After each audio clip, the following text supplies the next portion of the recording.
Hi friends, welcome back to my channel. Myself Rajyasree Banerjee from Bankura Somiloni Medical College and Hospital. আজকে আমরা chapter 6 অর্থাৎ class 11 chapter 6 পড়ব, যেটা হচ্ছে anatomy of flowering plants. তো এটা আমাদের নতুন চ্যাপ্টার আমরা শুরু করছি। অনেকেই আগের চ্যাপ্টারটা যখন পড়াচ্ছিলাম এই চ্যাপ্টারটার কথা বলেছো, তো এই চ্যাপ্টারটা সেই জন্যই আমি ভাবলাম কি এটা আগে আমরা করিয়ে নিই, ঠিক আছে।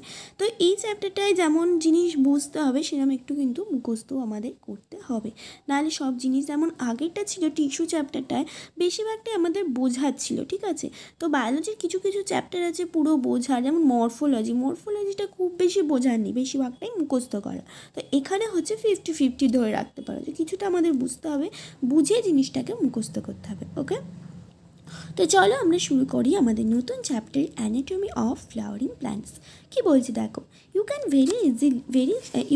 very easily see the structural similarities and variation in the external morphology of the larger living organism। অর্থাৎ আমরা বলছি তোমরা খুব সহজেই দেখে থাকো যে স্ট্রাকচারাল সিমিলারিটি আবার কিছু কিছু জায়গায় variation in the external morphology of the larger living organism. অর্থাৎ যে লিভিং অর্গানিজমগুলো সেই লার্জ লিভিং অর্গানিজমগুলোর এক্সটার্নাল যে মরফোলজি তার কিছু কিছু জায়গায় আমরা স্ট্রাকচারাল সিমিলারিটি দেখি, কিছু কিছু জায়গায় আমরা ভেরিয়েশনও দেখতে পাই। বোথ প্ল্যান্টস অ্যান্ড অ্যানিমালস, প্ল্যান্টসের ক্ষেত্রেও আমরা দেখতে পাই, আবার অ্যানিমালসের ক্ষেত্রেও দেখতে পাই। Similarly if we were to study the internal structure, one also finds several similarities as well as differences. Similarly অর্থাৎ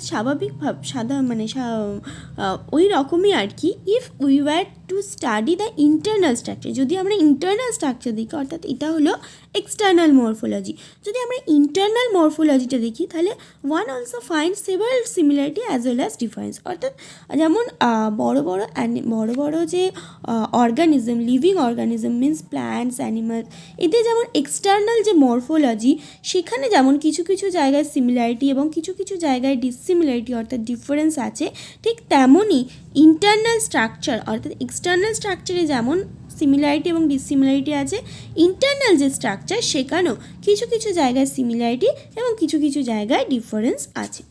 This chapter introduces you to the internal structure and functional organization of the higher plants। অর্থাৎ এই চ্যাপ্টারে আমরা কি দেখব, higher যে প্ল্যান্টসগুলো আছে তার যে ইন্টারনাল স্ট্রাকচার এবং ফাংশনাল যে অর্গানাইজেশন সেটা হচ্ছে আমরা এই চ্যাপ্টারের মধ্যে দেখব, ঠিক আছে।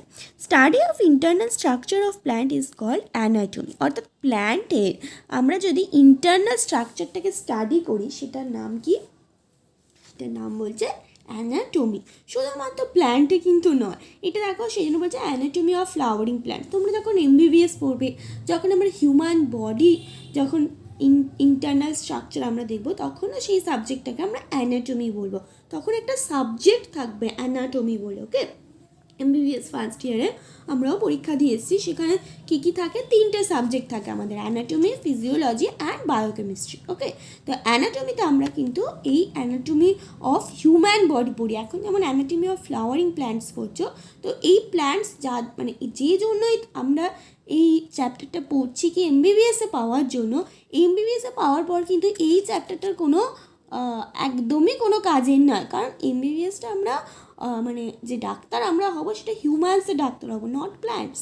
তো সেই জন্য প্ল্যান্টের ইন্টারনাল স্ট্রাকচার আমাদের জানার কোনোই দরকার নেই, কিন্তু না দরকার আছে। তোমরা এই বলে যে আমরা তো ডাক্তার হওয়ার জন্য পড়ছি, আমরা তো প্ল্যান্টের ডাক্তার হব না, তাহলে আমরা কেন অ্যানাটমি অফ ফ্লাওয়ারিং প্ল্যান্টস পড়বো?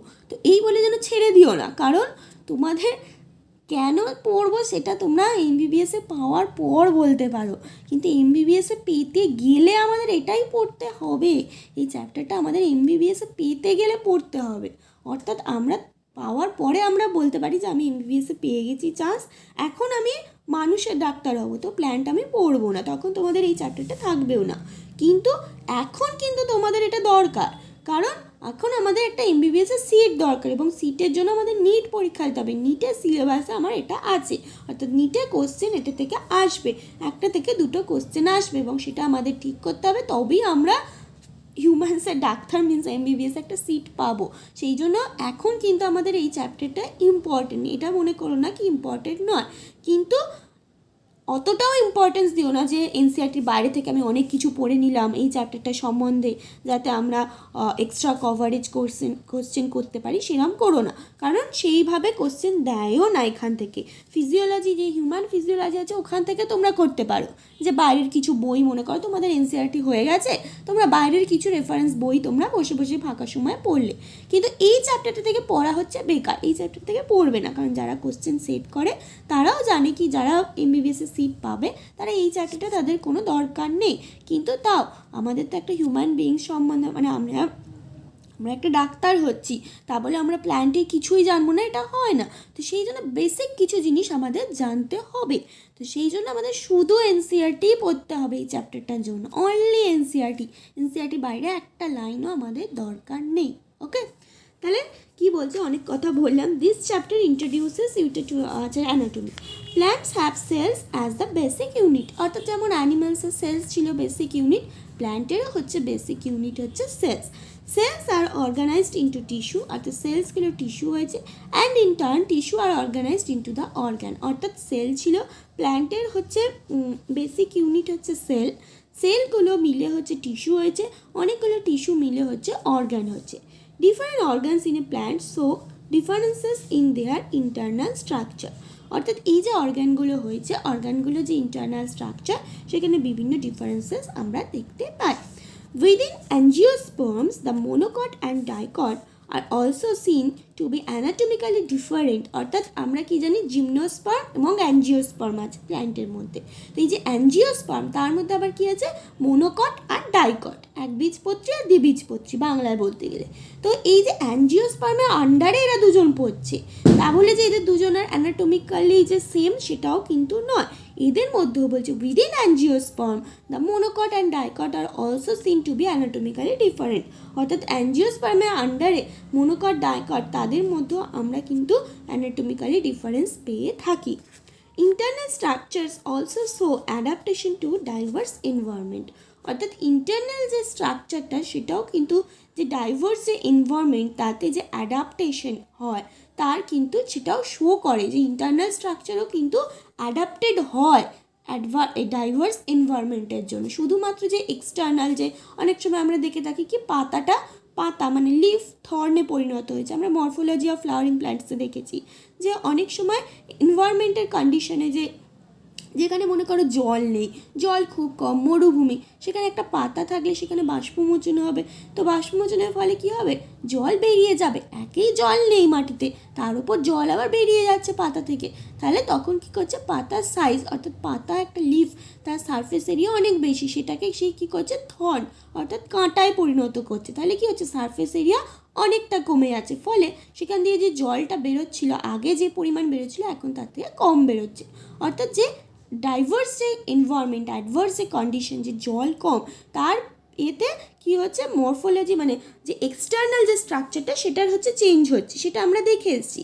তো এখানে কি বলছে, এখানে আমরা অ্যানাটমি পড়ছি, মিনস ইন্টারনাল, বলছি ইন্টারনাল স্ট্রাকচারটাও কিন্তু চেঞ্জ হয়, অনলি এক্সটার্নাল নয়, internal structure also show adaptation to diverse environment, ঠিক আছে, যে ইন্টারনাল স্ট্রাকচারও চেঞ্জ হয়। তো এখান থেকে এই যে এতক্ষণ যেটা পড়লাম সেরকম কিছু মনে রাখার ওইভাবে দরকার নেই, মোটামুটি একবার পড়ে রেখো, তাহলে কী হবে, কনফিডেন্স বিল্ড আপ হবে যে আমার সবটা পড়া আছে। ওকে, আর এখান থেকে খুব সহজ কিছু তেমন কোশ্চেন আসবে না। ওকে, দ্য টিস্যু, এবার আমরা পড়ছি কি মেন পার্ট 6.1, এটা একটা ইন্ট্রোডাকশন পার্ট গেল।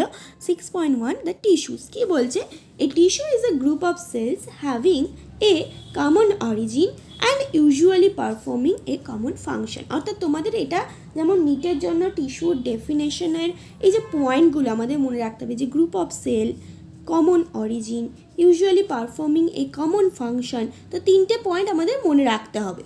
কী কী আমরা লিখবো, কি শর্ট নোটস সেখানে আমরা বানাচ্ছি, সেই খাতাটা খুলে ফেলো, ওপরে লেখো অ্যানাটমি অফ ফ্লাওয়ারিং প্ল্যান্টস, এবারে অ্যানাটমির নিচে তীর চিহ্ন দিয়ে লেখো, অ্যানাটমি মিনস হচ্ছে স্টাডি অফ ইন্টারনাল স্ট্রাকচার, এই যে স্টাডি অফ ইন্টারনাল স্ট্রাকচার মানে হচ্ছে অ্যানাটমি। ওকে, হয়ে গেল। তারপরে লেখো তার টিস্যু, এবার টিস্যুর হচ্ছে ডেফিনেশন, টিস্যু একটা অন্য কালি দিয়ে লেখো, নিচে পয়েন্ট লেখো, পয়েন্ট কী কী, টিস্যু হচ্ছে ফার্স্ট পয়েন্ট হচ্ছে group of cells, second point হচ্ছে have common origin, third point হচ্ছে usually perform a common function, তিনটে পয়েন্ট মানে গ্রুপ অফ সেল যারা একটা অরিজিন থেকে তৈরি হয়েছে এবং একই হচ্ছে ফাংশন করছে, এই রকম গ্রুপ অফ সেলকে আমরা টিস্যু বলবো। তো টিস্যুর ডেফিনেশন কিন্তু মুখস্থ করতে হবে, তোমাদের বোর্ডেও কাজে লাগবে। এবং টিস্যু আমাদের তোমার নিটেও আসতে পারে, যে এই টিস্যু বলে পরপর আসতে পারে group of cells. Second point B option মনে করো having common origin, C option যে usually perform a common function, ডিতে থাকবে অল অফ দ্য অ্যাবাভ। তো তোমরা হয়তো ফট করে লিখে দিলে যে আমরা জানি তো যে সেলস হচ্ছে ইউনিট অফ লাইফ, তারপরে হচ্ছে অনেকগুলো সেলস নিয়ে টিস্যু তৈরি হয়, আর কিছুই জানো না হয়তো। তো তোমরা ফার্স্ট পয়েন্টটাকে করে দিলে যে গ্রুপ অফ সেলস, কিন্তু তা নয়, পরের দুটো পয়েন্টও ঠিক।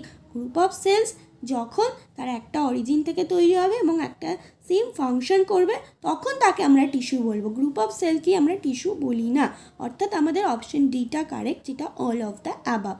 তাহলে আমাদের যে শর্ট নোটস বানালাম সেখানে তার টিস্যু বলে 3টে পয়েন্ট লিখলাম, কি group of cells having same origin, having common origin, and third point usually perform a common function. Okay, second sentence কি বলছে, a plant is made up of different kind of tissue, অর্থাৎ প্ল্যান্টের মধ্যে অনেক ধরনের tissue থাকে। যেমন অ্যানিমালসের মধ্যে আমরা এই আগের যেটা আমরা চ্যাপ্টারটা পড়ছিলাম যে স্ট্রাকচারাল অর্গানাইজেশন ইন অ্যানিমাল, সেখানে আমরা কি দেখলাম, অ্যানিমালসদের মধ্যে 4টে টাইপ অফ টিস্যু আছে। কি কি? Epithelial, muscular, connective and neural, অর্থাৎ ডিফারেন্ট কাইন্ড অফ টিস্যু। ঠিক একইভাবে প্ল্যান্টসের মধ্যেও কিন্তু ডিফারেন্ট কাইন্ড অফ টিস্যু আছে।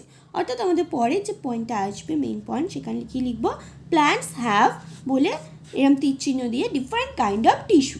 ওকে, তাহলে আমাদের শর্ট নোটসে দুটো পয়েন্ট আমরা লিখলাম, একটা দা টিস্যুর আন্ডারে 3টে পয়েন্ট লিখেছি, পরের পয়েন্টটা আসছে কি প্ল্যান্ট হ্যাভ, অ্যারো দিয়ে হচ্ছে different kind of tissue. This are classified into 2 main groups, অর্থাৎ এই যে plants have different type of tissue লিখলাম, এটাকে হচ্ছে দুটো টাইপে ভাগ করো। এরকমভাবে দুটো টাইপ ভাগ করো, যে দুটো টাইপের হচ্ছে দুটো টিস্যু নিয়ে তৈরি। কি কি?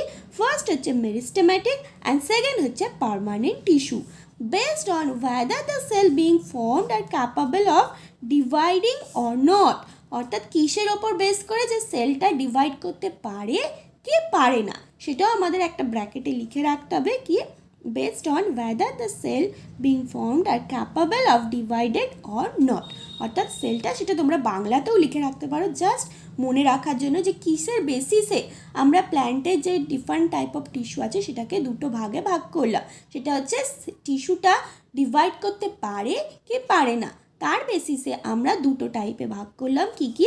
একটা হচ্ছে মেরিস্টেমেটিক, একটা হচ্ছে পার্মানেন্ট। ওকে, তাহলে আজকে আমরা এই অবধি পড়বো, পরের দিন আমরা মেরিস্টেমেটিক টিস্যু সম্বন্ধে পড়বো। তো এই অবধি কোনো অসুবিধা থাকা উচিত নয়, তাও যদি কিছু অসুবিধা থেকে থাকে বা আগে যেগুলো আমি পড়িয়েছি বা যেগুলো পড়াইনি, নিট রিলেটেড কোনো প্রবলেম থাকলে অবশ্যই কমেন্ট বক্সে লিখবে, আমি চেষ্টা করবো তোমাদেরকে রিপ্লাই দেওয়ার। Thank you, tata.